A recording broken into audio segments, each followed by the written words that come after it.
If you have clients whose pessaries keep falling out, today's episode is the essential guide to why it happens and how to fix it. In today's episode, I'm joined by Gaynor Morgan, who shares the shortcuts you've been waiting for, covering biomechanics, breathing, and the smart use of one or even two pessaries for maximum support. Hello, friends. This is Lynn Schulte, and you are listening to the Birth Healing Summit podcast. We are here for meaningful conversations that will transform the way you work with pregnant and postpartum clients. Whether it is a new perspective, tool, or technique, you'll be able to implement it into your practice today. I invite you to sit back, listen with an open mind, and grab the golden nugget today's guest has to offer. Now let's get started. Hello, everybody. Welcome to this podcast episode. I am excited to introduce you back to Gaynor Morgan. Gaynor was on our summit a couple of years ago on the Pessary panel, and Gaynor is in Belgium, and she is a pelvic floor educator. She's a pessary expert. She's also a movement and breath instructor. So welcome to the podcast, Gaynor. Thanks for being back here and chatting with me. Thanks, Lynn. It's lovely to be back. Thank Yeah, you. so Gaynor, you are the only person that I've come across that actually has talked about using two pessaries in clients sometimes. And so I thought that that would kind of be a good topic, or I'm curious, like, why would you and when would you use two pessaries?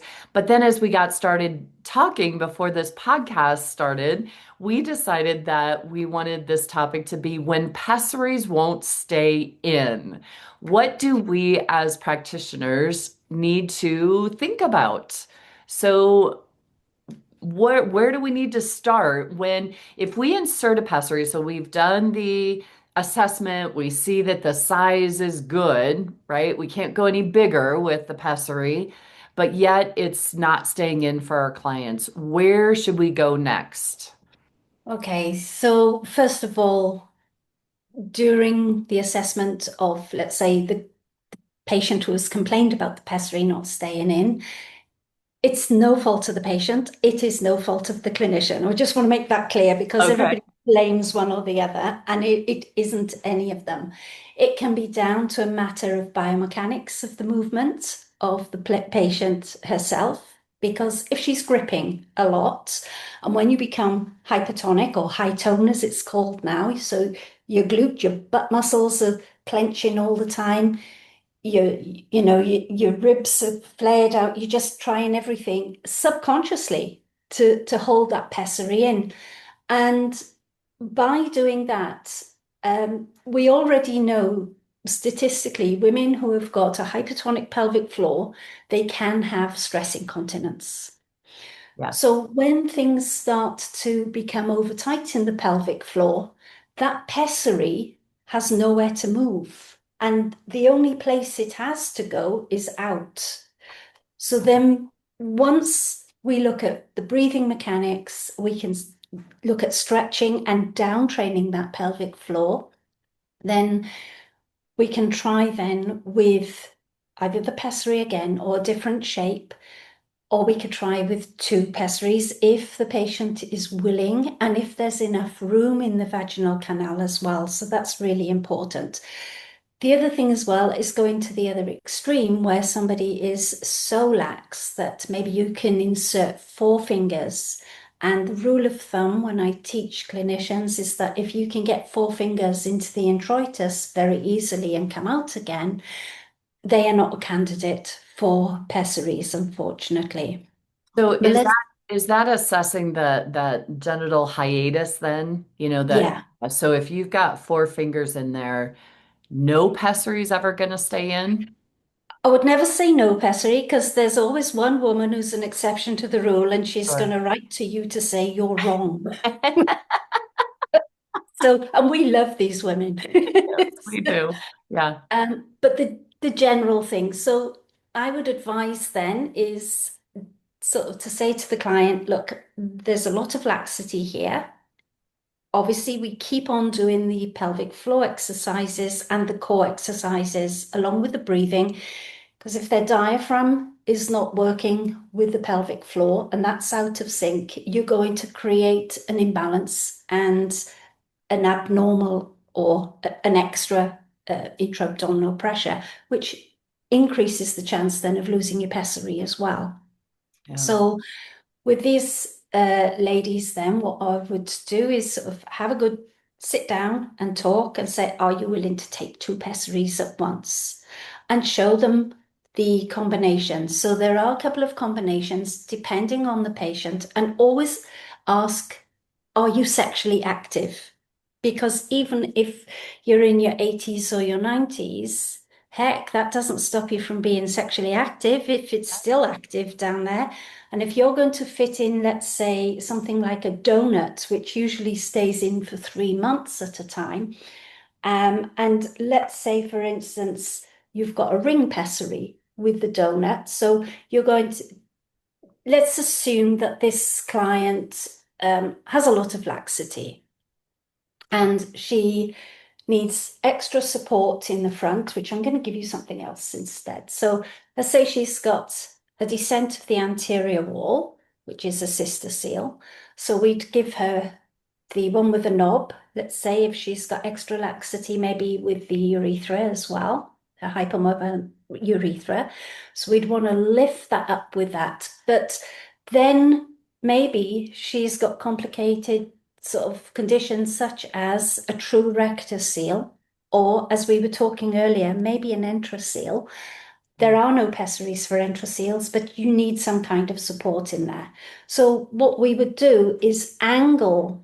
So we'd put this in first, let's say, because this is going to give you the most support. This surface area is going to lift everything up. Ah, So so Gaynor, I just want to mention to those of you listening to this podcast in audio format, you may want to go to my YouTube channel so that you can see the video of Gaynor holding the different pessaries. And so she's got the big old donut pessary. And then what is that one called again? The this is a dish with the knob. dish with the knob. Yeah. Okay, great. So we want to support the most severe prolapse. So we get that up, we put that in, and then maybe the anterior wall, let's say, for instance, that can slip down further than the donut or whatever you've got in there. So then we would insert then the second pessary and we would angle it so that would sit above the pubic notch or the pubic bone. And those two sitting in position like this. So anybody out there who goes and has a look at sort of 2D images, we are not a 2D image. We Mhm. have to move. And so your pessaries have to move with the fluidity of your body.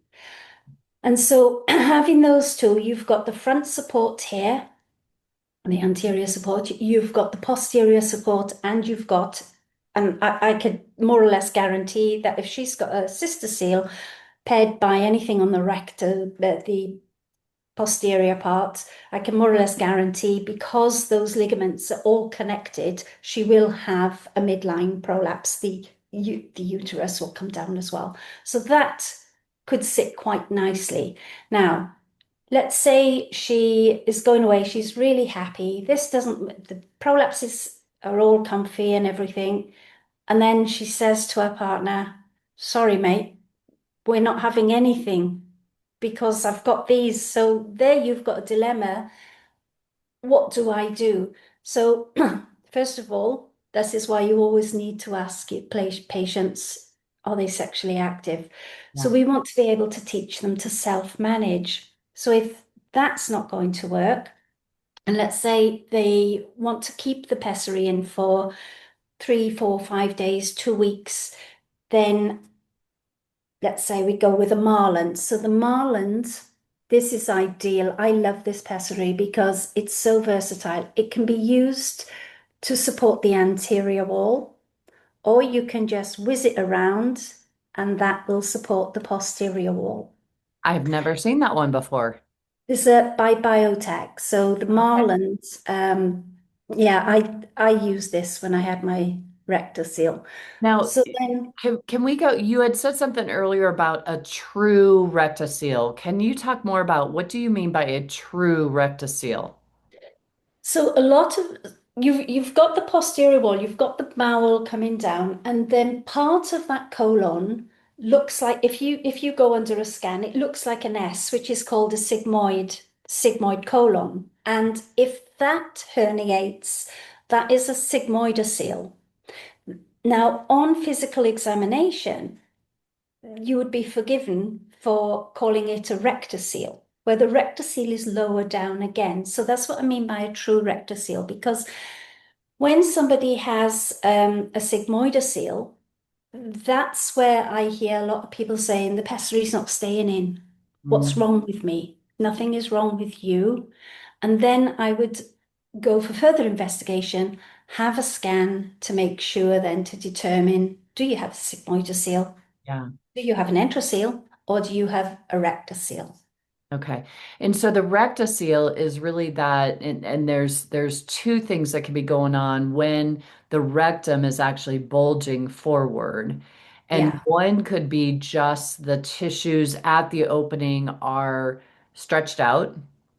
yeah, And then the other part that could create a rectocele is the vaginal vault collapsing from the yes, top, and that can be bulging forward. So there's if it's collapsing from the top, then we can support a pessary can come in and maybe help that rectocele, correct? correct. But if Yeah. it's just that tissue is stretched out at the opening, is there any pessary that can help with just that? Yeah, in fact, there is. And we've had a lot of success with cubes. So, Okay. talking about a double pessary, we've got a double cube. So, this is called a tandem. Okay. And for what you're talking about, then I would go for the tandem. So if you're in clinic, because these have got to be ordered basically, you could, and what's lovely about these is that you can have the smaller one on top and the larger one on the bottom, or Okay. you can order one that the larger one is on top or the smaller one is on the bottom, or both the same size. So if you're Wow. in clinic and you kind of want to try this, and this has to be removed every day, by the way, because of the suction that it takes. So ensure that you are willing to take it out at the end of the day, giving the tissues a good rest while you go to bed, and then pop it in the next day. But let's say you just want to try it, so there's nothing stopping you taking 2 cubes and then trying it on the patient. Always remember that you must have enough room between the tissues of the vagina wall and the pessary to sweep your finger around. If you can't get your finger in, then that can then in itself cause problems because it can cause extra pressure and start eroding the Yeah, skin. tissue breakdown, right? Yes. Yeah. Yeah. Okay.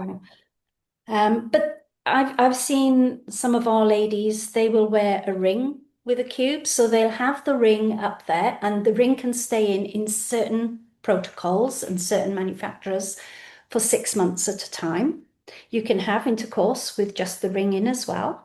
Yeah. And then some of my ladies on my group, they will actually either go running or they do sports, and they'll pop in a cube for extra support.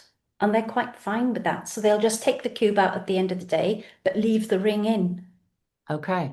And so that cube would be more for uterine support or maybe even bowel support or Anything, anything. any prolapse. It's a really good all-rounder one. And because it creates suction, Hmm. it basically stays in place. Now, one thing I will give you a tip, and again, everybody go to your Lynn's YouTube channel. So you never pull the cube out when you remove it, but you've got this like little retractor bit Hook. of Yeah. silicone. Yeah. So make sure that this is always towards the posterior, because if, let's say, it's at the anterior, what can happen if it sits quite low, it can actually start irritating the urethra, Okay. urethral meatus, and then that you end up being Yeah. sore. Yeah. Okay. So when inserting, make sure that the hook or the thing that you pull it out with is Yeah, more posterior. Yeah. yeah. Yep. Okay. And That's the same thing with anything with a knob. So if you've got, let's say, a ring with a knob, or in this case, a dish with a knob, if you've got somebody with an anterior prolapse, the likelihood is that their urethra will be affected as well. And what I've seen a lot of doctors do is that they will insert this straight under the urethra, and that can actually drag and cause pain to the patient. So Yeah. when you're putting anything, oh, if you're self-managing, if you're putting anything in with a knob, you squeeze it, you make sure that the soft edge, the knob is on the side, and only when it's inside, then you're going to turn it around to support that bladder neck. That's a good point. Good tip there. I love that. That urethra can get really irritated with all Yeah. that, especially in and out. The removal of a dish or those with knobs, can those stay in longer or what's? Yeah, these can stay in for 3 months, or they can be removed daily. If you're, as long as your clinician is, happy that you can self-manage, just yeah. So maximum 3 months is the dish anyway. And again, if you've got no support membrane there, you can have intercourse with this in. Right. So this is a ring with support membrane, by the way. So and see the two little holes here. Uh-huh. So when you insert this, you like fold it like a taco, and we're aiming always for the posterior fornix. So if you've got a cervix, we want that little cul-de-sac between the bowel and the cervix. We want it up in there. We're going to open it and then just push it up with our finger. And then these two holes, to stop it folding back on itself, you're just going to do a quarter of a turn while it's in the body, Okay. and you're good to go. This can be easily coupled with a cube. It can be easily coupled with, if Oh, you want higher, and then we've got the Gellhorn under it. and what's the purpose of the Gellhorn? How is that sitting in there and how is that best supporting the tissue? So this would be the second route. Let's say your ring failed, then in the UK, they would always try a Gellhorn. Now, I haven't got my Schatz with me, but a Schatz is basically a Gellhorn without this knob Okay. stem. Thank you. Yeah. And so this is another good one for more severe prolapses. I've seen a stage 4 being supported by this as well. Yeah. So whether you've got an anterior, posterior, or you've got a uterine prolapse, or all three, then this is quite good. It creates suction. So if you're self-managing this, and this can stay in for 3 months. So if you're self-managing, always make sure that you get your finger up, you break the suction before you bring it out. Okay. Yeah. And Um, that stem is just in the vaginal canal, right? It's yeah, yeah, and so a lot of women see this sitting on an angle with these 2D images. yeah. No, that's fine. But if it's sitting straight down and it's doing its job of supporting the organs and you don't have any symptoms, leave it alone. Stop fiddling with it. Yeah. The only thing that I find is that, so the good thing, let's do the positives. If you've got a long vaginal canal, Mhm. then go for the long stem because it's Okay. easier to retract. Yeah. And a short sort of, let's say somebody's got a vaginal vault and there's hardly anything there, then they may just want to try this with a short stem. If you are, let's say, a horse rider, you may want to go with the short stem because sometimes the long stem can start to Press it. bounce into that Yeah. posterior wall. Yeah. Okay. Um, When so the Gellhorn, when would you choose the Gellhorn versus just a cube? this would be more of a kind of a not a permanent one, but if you're not sexually active, if you need that pessary to stay in for 3 months, that would be that Okay. scenario. Yeah. Cubes are kind of if you need it for daily activities like sports, or if you just want it for support. I still wear a cube now and again when I go out walking the dog. And I'm finding more and more women who don't have prolapses are starting to use the cubes while going out. Certainly sort of coming up perimenopausal. I think the idea behind it, and this is only hearsay of what they've told me, is that they're afraid when they start in doing, they're afraid of sort of having a prolapse. So it's like a preventative, but there's no clinical evidence at all to support that. But mentally, if somebody feels supported, then they are supported. Yeah, true. So, let's say that we feel like we've got a good fit and we feel like we've got the right pessary in there, but yet it's still not staying in place. What else besides changing pessaries? What do we really need to be looking at with our clients to help them to be able to keep that pessary in? Movement. I think that is always key. We want to look at, first of all, their feet, because their feet will tell you a lot about what is going on in the pelvic floor and the hips. We want to get them to be able to move biomechanically into a place where they're not altering that intra-abdominal pressure, which is then pushing down on the pelvic floor. And there is no, I keep hearing sort of trainers saying, oh, neutral spine, neutral hips and everything. We're all different. So I think we're putting people in boxes if we say, oh, well, she's got a hip hike. So if somebody's got a hip hike, which I had a really bad one and I had to work on it, then let's get them moving differently. Let's break that cycle of patterns where they were and bring them back into a new pattern, because the body is really clever at, let's say it's a really snowy day and we need to get bread from the shop, and the body will go, okay, let's go around the wall and behind the trees and everything, and let's get to that bread as easy as I can. But maybe that straight path is not so easy. So the body will always find a way to make a movement that is comfortable for the user or comfortable for the person, but it may start to get into bad habits of that movement.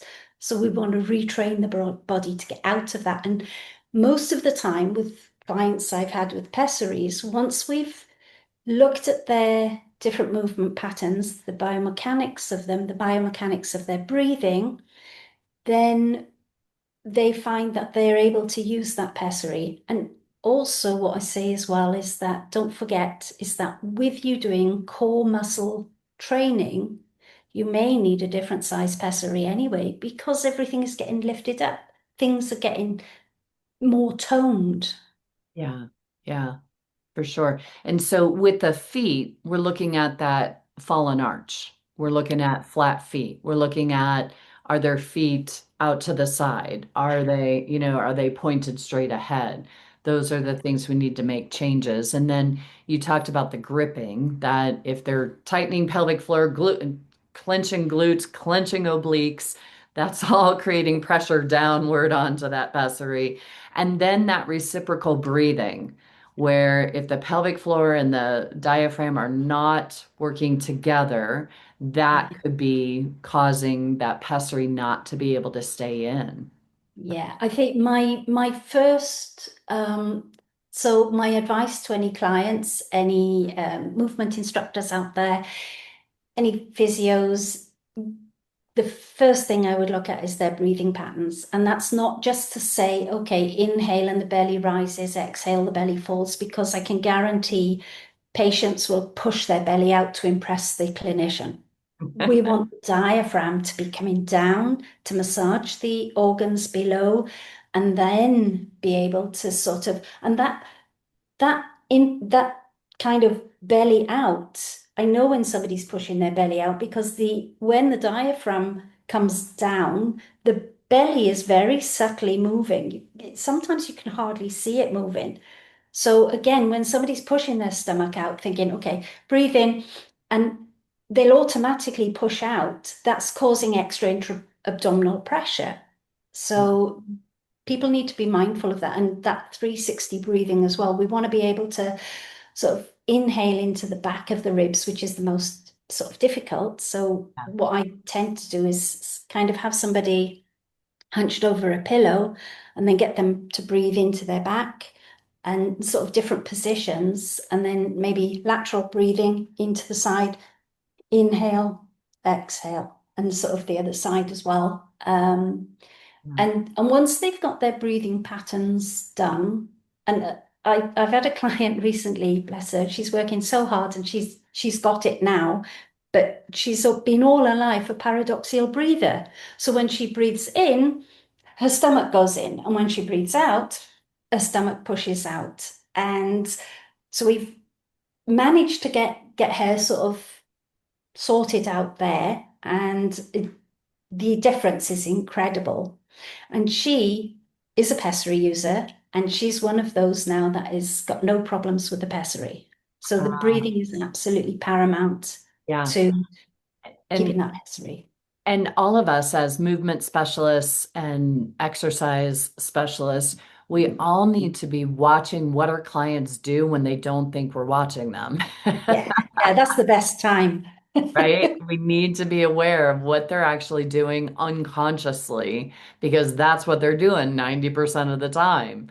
And Exactly. we need to catch and find those things that they're doing that are causing that pessary to be pushed out. So these are such great reminders, Gaynor. Thank you so much for Oh, this. you're welcome. Yeah, it's been a great conversation and I love that we as physical therapists are able to now insert pessaries and assess and fit for pessaries in the States here. I know that's been happening over in Europe for a while now, but it's really great that we have the time and we can look at all of these things Yeah. because it's not just, oh, put the pessary in and oh, it falls out, darn. That's what's happening with a lot of doctors. But we can really change the mechanics and the function that our clients are using their strategies and change them so that the pessaries can stay in. So, But I think consistency as well is key because I don't know about the States, but the UK is in a mess at the moment. People are not seeing physios. They're lucky if they get to see a physio once every 6 months. wow. But there are some really good sort of core programs out there Mhm. and working with physio or movement instructor, but keeping consistency. So people think, oh, consistency means, I've got to do it half an hour every day. No, consistency might mean if all I can get in is 5 minutes every 3 days, but keep that up, that is consistency. And Yeah, then you'll kind of get into a habit. Oh, maybe I can do a little bit more tomorrow, or, but certainly I think with clients, they need to also listen to the professionals, where I think they don't listen to the professionals a lot and they kind of fall off the bandwagon, which is of no fault of theirs because life gets in the way. yeah, But at the same time, I think that, their pelvic floor, if they're not looking after their pelvic floor now, their pelvic floor will tell them later, you're too late now.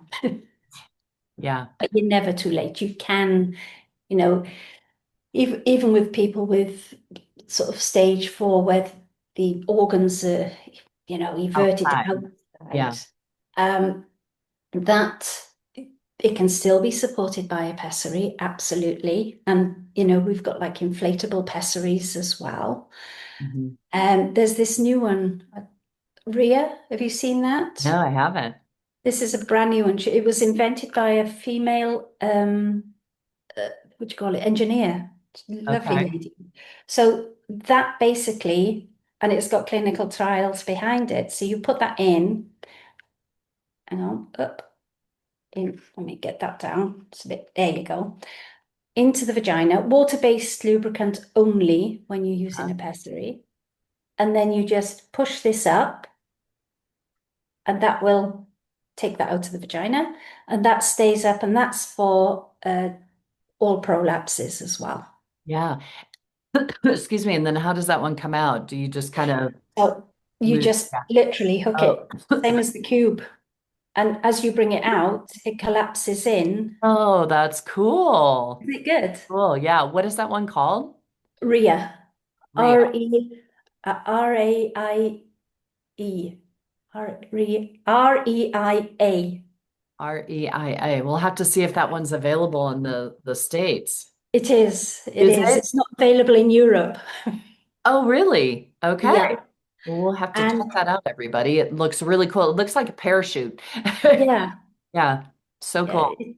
And there's this one. This is new. This is coming out, I think in September. This is the Soma Flex. Okay. So, and I've tried this. It's really, I mean, look, it just Oh, moves wow. with the body. So that might be something worth for your aunt Yeah. or, Yeah. to try. Yeah, So, I was telling Gaynor before we hit recording that both of my aunts that are in their mid 70s both had hysterectomies, one abdominally and one vaginally, and both of them are dealing with rectoceles and collapsed vaginal vaults. And so I was just talking about that, but yeah, that looks really cool. So, um, how do you find out about these new pessaries coming out of the market? Do they send things to you, or how do you? they do actually, yeah. So those two were very kindly sent to me. Um, yeah, but I keep doing research and hammering sort of Google. It's a wonder I haven't worn Google out actually. Just, I'm searching everything. And if I see something new, the first thing I'll say is, okay, let's have a look at it aesthetically. Let's have a look at it, how it functions, and does it have clinical evidence behind it? Okay. Because What was companies, this? What was the second one? The Somaflex. Soma Flex. Okay. That I'll looks send you the details. okay. We'll make sure we'll put them in the show notes, everybody, so you guys can check out. They're really cool looking. So Yeah, they are very yeah, comfortable. awesome. Good to Yeah. know. Good to know. Do they come in different sizes? Yes, so the Somaflex comes in, I think she's got seven different, she's come out with five, and I think she's going to seven or six different sizes. Okay. And this one comes in three different sizes, I believe. Okay. Wow. So, Way yeah. cool. Way cool. Mm. Well, I'm glad that there's still people finagling and trying and creating new things to help give women the support that they need in this area because it's so needed. So, thank you, Gaynor, for your time. Thank you, You're very everybody, for welcome. listening in. And let's make sure that we know that women have the support, that the pessaries are a thing. And I'm not sure if OTs are fitting for pessaries, if that's within their scope. I need to check into that. I'll be going to the OT and Pelvic Health Summit and I'll be asking around about that. But I know PTs definitely have it in our scope of practice to assess and fit for pessaries. And I please everybody, women need the support, and we're one of the best ones to do that. Pelvic health therapists are because we get the time with our clients and we can work with that movement and breathing and looking at the mechanics of how they are using their body and pressurizing the system to help support keeping that pessary in. So, so important. And I'm so grateful to you, Gaynor, for the brilliant work that you are doing in supporting moms, and your knowledge about pessaries is just amazing. So thank you. Oh, thank you. Yeah, thanks for being on this summit or this podcast episode, not the summit. Maybe we'll have you on next year. So everybody stay tuned for that, okay? And we will look forward to seeing you all on the next episode, everybody. Here's to smoother births, faster recoveries, and better pessary use. Take care, everybody. Bye-bye. Bye. Today's podcast was brought to you by the Institute for Birth Healing. To discover more, visit instituteforbirthhealing.com. To claim $50 off of any online course, use coupon code PODCAST50 at checkout. Till next time, I'm Lynn Schulte, founder of the Institute for Birth Healing.